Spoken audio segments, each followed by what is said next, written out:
Sejam todos bem-vindos ao estudo diário das Escrituras. Hoje nós vamos estudar Atos capítulo 22. Para entrar no contexto histórico, o que aconteceu em Atos capítulo 21?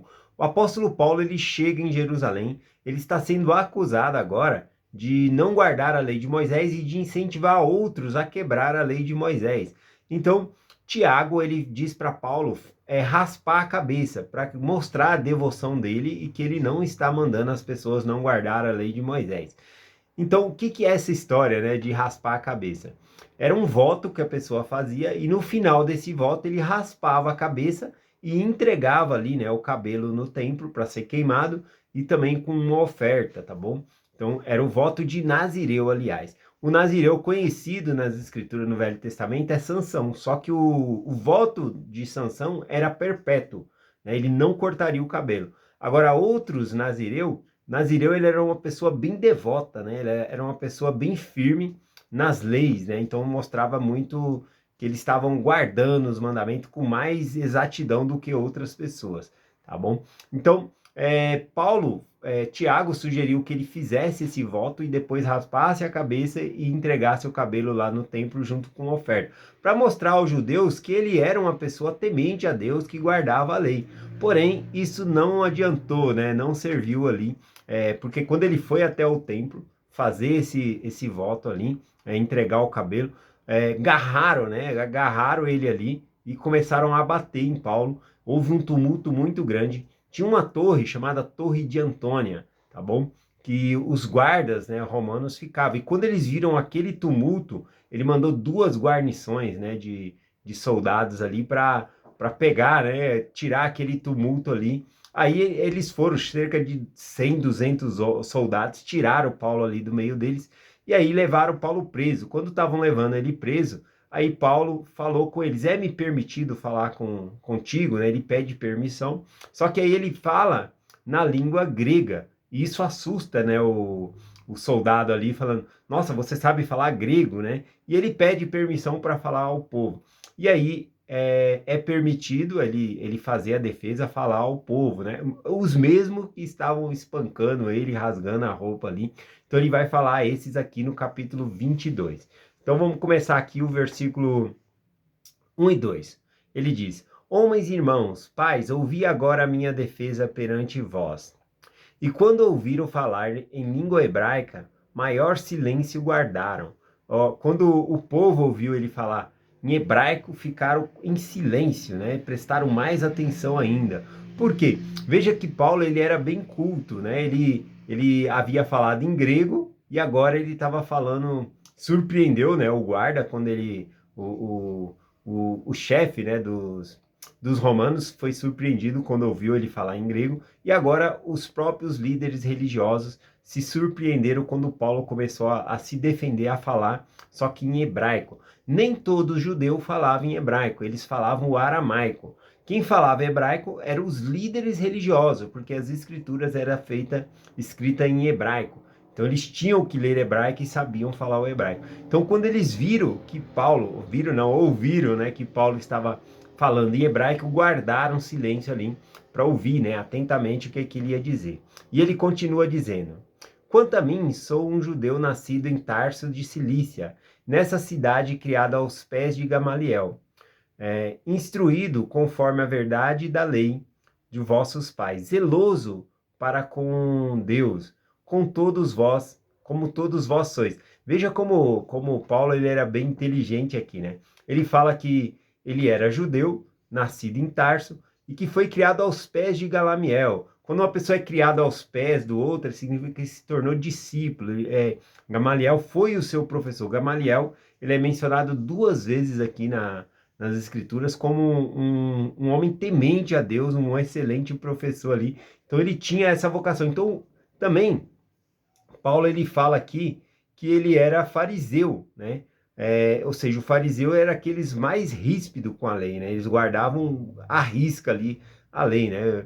Então, aqui falando sobre... E também ele faz um elogio, ele fala assim, ó, como todos vós hoje sois. Ou seja, assim como eles eram zelosos a Deus, Paulo também era zeloso a Deus. E ele continua aqui no versículo 4. Persegui esse caminho até a morte, prendendo e pondo em prisões tanto homens como mulheres. Aqui quando ele diz, né, prendendo, perseguindo este caminho até a morte, o caminho era o evangelho, tá bom? Aqueles que eram cristãos eram conhecidos como o caminho, porque o próprio Jesus Cristo, ele era o caminho, a verdade e a vida. Mas as outras pessoas, judeus, chamavam aqueles do caminho, né? Porque era um caminho novo que eles estavam seguindo, acreditando em Cristo, tá bom? Então tinha essa questão aqui também. Então ele mesmo está falando, olha, eu mesmo persegui os que eram desse caminho. Então ele está prestando testemunho. Aqui nós vamos observar o Paulo falando da vida dele anterior e como ele era agora, né? Tentando explicar e se defendendo perante eles aqui, tá bom? Então ele fala que ele era um zeloso fariseu e ele prendia, né, os homens e mulheres que eram deste caminho. Versículo 5. Como também o sumo sacerdote me é testemunha, e todos os conselhos dos anciãos, dos quais ainda, levando carta para os irmãos, fui a Damasco para trazer manietados a Jerusalém, aqueles que ali estivessem e que fossem castigados. Bom, então ele fala, olha, eu tenho como testemunha os sumos sacerdotes, né, que eu pegava carta com eles antes e ia perseguir, né? A gente lembra que ele foi perseguir lá em Damasco, né? Os santos, né, que estavam em Damasco ali. Então ele perseguia realmente os que eram desse caminho. Ele está contando como ele era antes para essas pessoas aqui, para entender o que ele se tornou agora. Porém aconteceu que indo eu já a caminho, chegando perto de Damasco, quase ao meio-dia, de repente, rodeou-me uma grande luz do céu. Sempre que aparece essa palavra de repente aqui, significa inesperadamente. Ou seja, não foi algo que Paulo estava buscando, mas aconteceu, veio de Deus. De repente significa algo que não veio da conta dele. Não é que ele estava buscando. Paulo, ele não estava buscando a Deus quando ele estava indo em Damasco. Ele estava indo justamente perseguir os membros da igreja, prender eles e levarem até Jerusalém para serem castigados, né? Quem sabe ali o castigo até mesmo da morte, assim como foi o de Estevão. Então ele estava indo nesse propósito ali, né? Então essa palavra de repente mostra a soberania de Deus. Paulo não estava buscando a Deus, né? Ele encontra Deus porque, na verdade, Deus o encontra, vem ao encontro dele ali e ele vai se converter, né? Então mostra, esse de repente mostra que é uma ação de Deus e não do homem, né? Porque Paulo, ele não era um fariseu insatisfeito, ele estava satisfeito com a religião dele, né? Ele não tinha uma crise ali, será que o que eu estou fazendo é certo? Não, ele tinha tanta convicção que ele ia atrás daquelas pessoas ali e encarcerava elas, dava voto, né, para castigar elas. Então ele estava convicto, né? Assim são alguns pecadores, né? Se você chegar e dizer para a pessoa assim, olha, eu sei que você não é feliz nesse caminho, a pessoa fala, você está errado, meu amigo, eu tenho tanta diversão na minha vida, é só festa, tudo aqui, você que está perdendo o seu tempo. A pessoa é cega, né, em algumas coisas. A gente tem que ter um equilíbrio na vida. Podemos ir em festa e outras coisas, mas também temos que buscar o Senhor. Tem muitas maneiras de nós se divertir sem quebrar os mandamentos de Deus, tá bom? Então tem que haver um equilíbrio. Também só diversão, mesmo que seja com música de boa qualidade, coisas boas, mas se você não busca Deus, não tem um equilíbrio na sua vida, acaba se tornando errado. Então, Paulo, né, ele era um fariseu satisfeito ali, mas Deus veio ao encontro dele, né? O versículo 7 diz assim: E caindo por terra, ouvi uma voz que dizia: Saulo, Saulo, por que me persegues? Então, aqui, né, algumas pessoas acabam compartilhando, quando fala que ele caiu por terra, nós temos dois tipos de filme ilustrando essa cena, né? Um aqui que Paulo ele está no cavalo, ou seja, ele caiu do cavalo, mas os judeus normalmente viajavam a pé. Então pode ser que somente ele estava caminhando ali, quando ele viu essa luz, né? Ele cita que era ao meio-dia ali, né? Próximo do meio-dia, então foi uma luz tão forte que foi mais forte do que o meio-dia, né? Por isso ele se assustou ali e cai, né? Nesse caminho aqui. Não só ele, mas todos os que estavam com ele acaba caindo. E aí ele ouviu uma voz, né? Que dizia que Saulo, Saulo, por que me persegues? Toda essa construção aqui que Paulo está prestando o testemunho dele mostra quem ele era e agora que ele perseguia os membros da igreja. Com essa conversão vai haver uma mudança, agora ele vai se tornar um missionário, né? Então ele está mostrando que ele mesmo era fariseu zeloso e buscava prender aquelas pessoas e castigar elas, mas agora que ele entendia, né, que o propósito dele era outro, né, que Deus se manifesta aí. Vamos continuar aqui, ó. E eu respondi, quem é, Senhor? E disse-me, eu sou Jesus Nazareno a quem tu persegues, né? Então aqui mostra que aqueles que perseguem os membros da igreja também estão perseguindo a Cristo, né? Cristo leva ali para o lado pessoal. E os que estavam comigo viram em verdade a luz e se atemorizaram muito, mas não ouviram a voz daquele que falava comigo. Bom, nós temos aqui também. Bom, eu não anotei essa parte aqui. Mas quando está lá em Atos, capítulo 9, no versículo 7, fala um pouquinho diferente quando fala dessa visão, né? Diz assim, ó, e os homens que iam com ele pararam atônitos, ouvindo a voz, mas não vendo ninguém. Então, lá em Atos 9, versículo 7, diz que os homens que iam com ele ouviram a voz e não vendo ninguém. Aqui no 22, 9, diz assim, os que estavam com ele, né, viram na verdade a luz, né, e se atemorizaram muito, mas não ouviram a voz daquele que falava comigo. Por que fala aqui que, em uma parte, que eles ouviram a voz e na outra fala que eles não ouviram, né? É porque quando o Senhor Jesus aparece para eles ali, eles ouvem como um ruído, eles ouvem a voz, mas como ele falou em hebraico, o Senhor Jesus Cristo falou em hebraico, as outras pessoas não entenderam o que Jesus Cristo estava falando. Então, é fácil de interpretar essa parte aqui, tá bom? Continuando, ele diz ainda do seu testemunho. E então disse eu, Senhor, o que farei? E o Senhor disse, levanta-te e vai a Damasco, e ali te direi tudo o que fará, tudo o que eu ordenar que fizesse, né? Que faça ali. Aqui nós temos que ter duas coisas em mente. Paulo primeiro pergunta, quem é, Senhor? Primeiro conhece ao Senhor, né? Ele passa a conhecer ao Senhor. E após conhecer a Deus, ele quer fazer a vontade de Deus, né? Então isso é uma lição muito importante para nós. Primeiro nós devemos conhecer a Deus e ao conhecer a Deus nós vamos ter mais vontade de fazer a vontade dele. Então por isso é importante nós estudarmos as Escrituras, guardar os mandamentos, porque quando nós fazemos isso nós conhecemos melhor a Deus.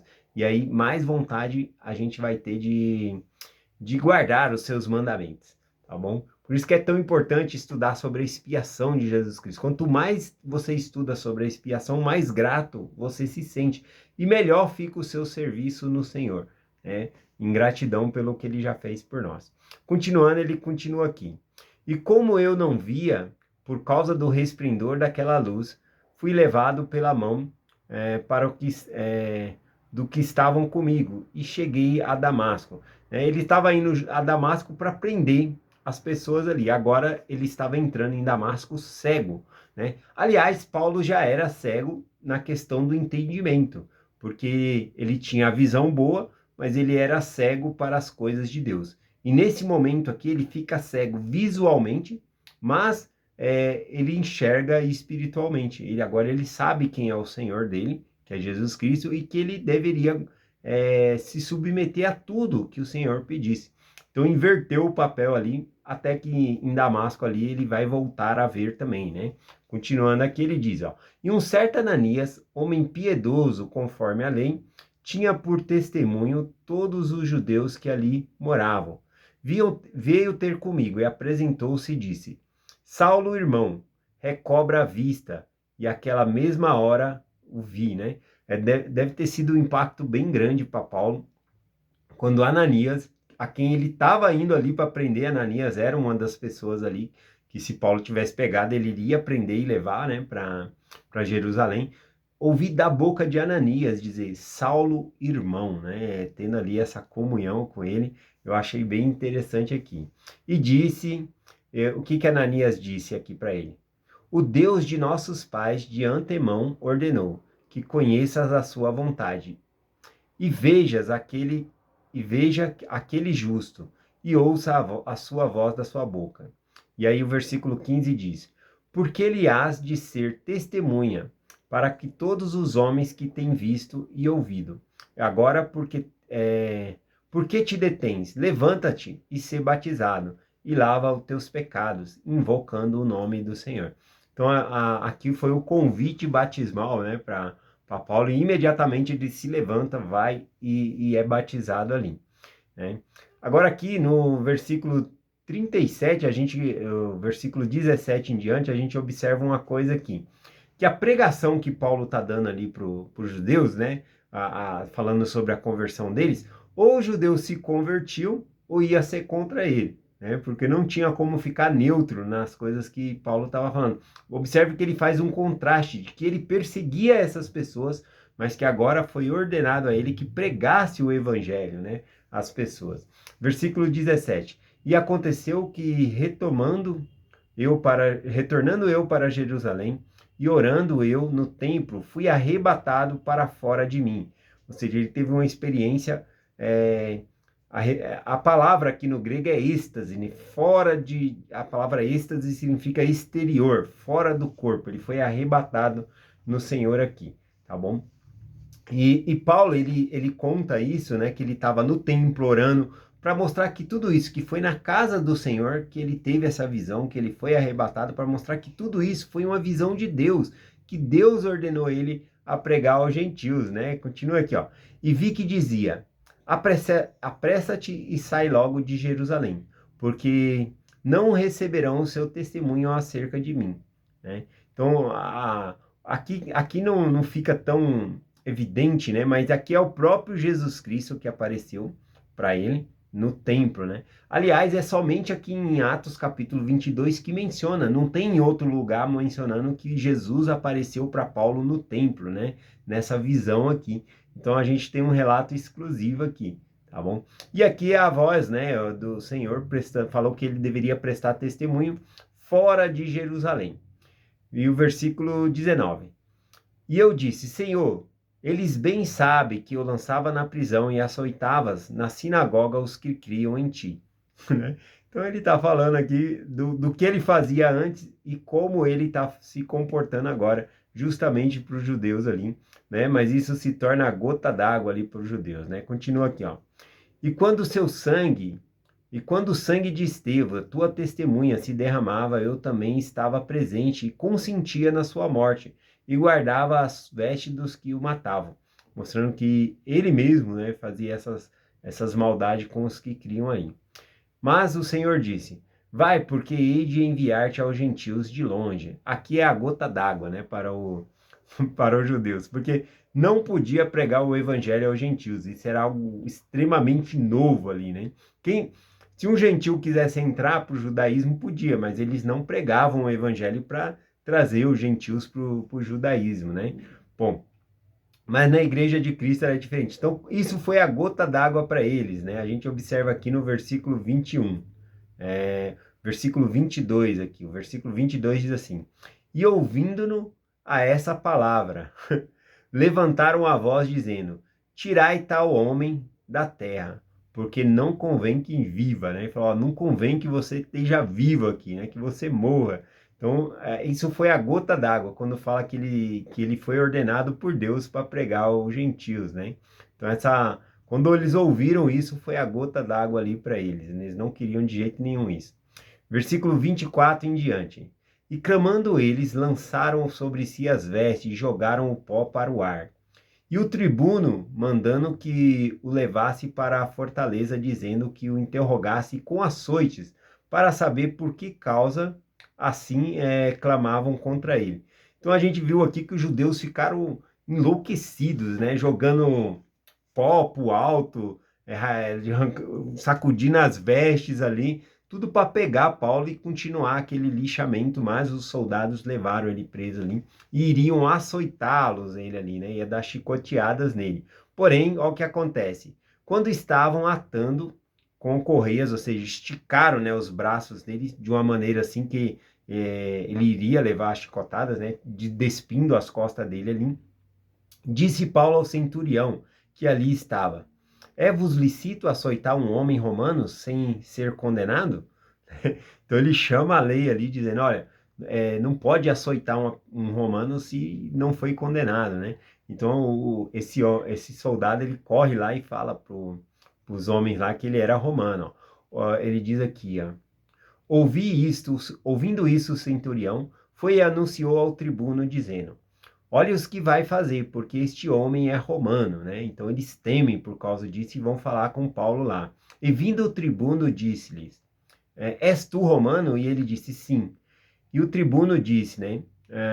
Eu com grande soma de dinheiro alcancei esse direito de cidadão. E Paulo disse: mas eu sou de nascimento. Como assim Paulo é de nascimento se ele é judeu, né?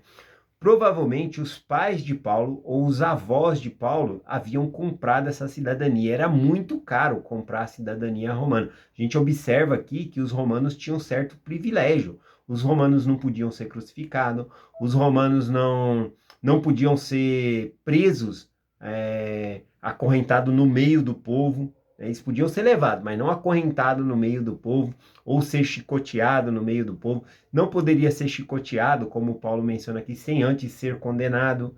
Então tinha todos esses privilégios. E Paulo fala que ele é romano de nascimento.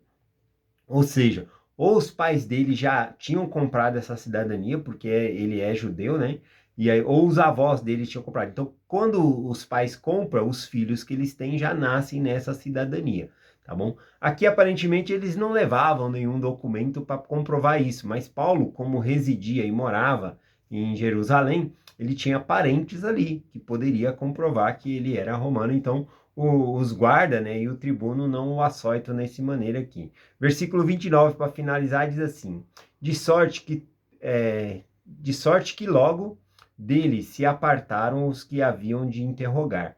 Essa interrogação aqui que eles iam fazer com o chicote era uma tortura, aliás, né? Eles ficavam batendo ali até a pessoa confessar algum crime. Muitos não resistiam aos chicotes ali dos romanos. Era uma brutalidade muito grande, de maneira que às vezes eles até inventava dizendo que era culpado de algo só para parar de apanhar, né? Então, eles não interrogaram ele dessa maneira aqui, por causa eles temeram, né? Porque ele era romano, não era nem para ter acorrentado ele, conforme diz aqui. Então a gente vê que Paulo utiliza, né, essa lei a favor dele.